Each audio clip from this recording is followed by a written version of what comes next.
The number one overall pick in fantasy football. Often the easy slam dunk choice, but not so much the slam dunk choice. Saquon was supposed to go number one overall last year, but if you paid a lot of attention, you realize that CMC was getting targets out the rear end the year before. And you know what?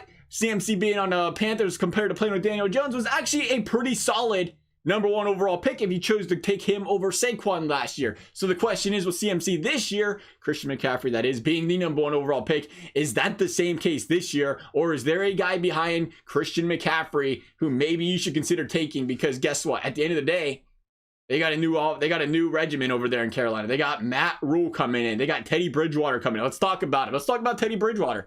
Let's talk about Bridgewater, who played well last season for the Saints, but it was a Saints team. Let's make no mistake about it. A very good Saints team, the system he came into. But we'll look at Alvin Kamara. Kamara averaged 7.3 targets per game with Drew Brees last year. Bridgewater came in, he averaged 6.2. Now, there was the one outlier game where Bridgewater just came in mid-game taking over duties. There might have been some flow issues there. You take that away, it was pretty even.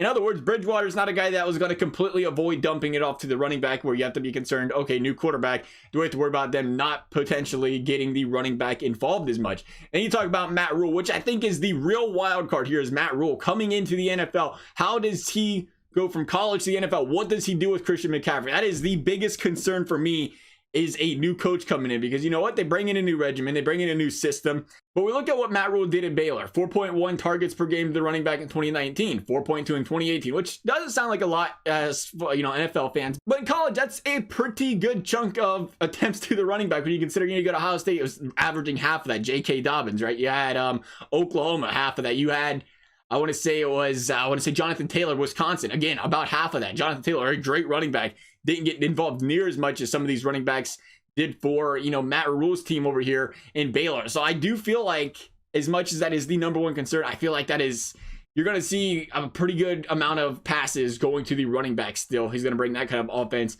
to the NFL, which is, again, something you really want to be concerned about with a running back, because running backs, they're going to put up their dud games, but when you got a running back that can bring in 8-9 targets a game, it's going to make up for it. And then the last thing you look at, let's talk schedule. CMC, two teams that gave him fits again on the ground last season, not a lot of teams really clamped him down from a reception standpoint, was Tampa Bay and New Orleans.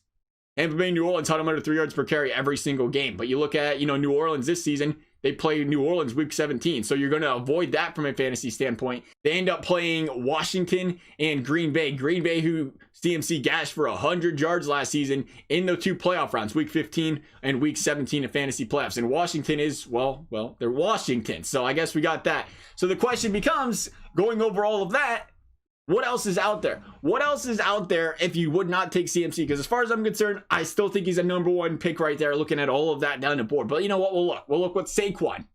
Okay, Saquon, love what he can do. He's got, if there's anybody on this list that has the abilities to do what CMC does, I think it is Saquon.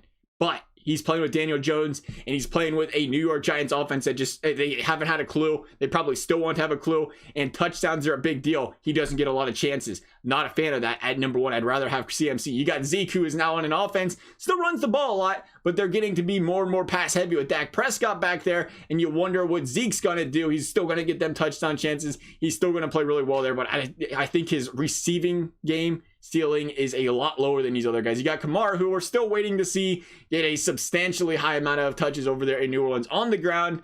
I like him, but I still think I just don't trust him at number one yet. He's a guy to take a flyer on, sure. And you got Henry, right, who is a running back at the end of the day. He's not a receiving back. You got to take a guy that is going to get you the receptions and the rush yards. And if you're the number one overall pick, you got to be taking a running back, because the next time you come around, they're going to all be off the board. So you expect running back. I like CMC here. I still think he's the safest pick. We went over all the concerns here, but as far as I'm concerned, his ceiling is just so much higher than all these other guys, and these other guys, they got concerns as well. So for that reason, I still think you should feel very confident about taking Christian McCaffrey with the number one overall pick.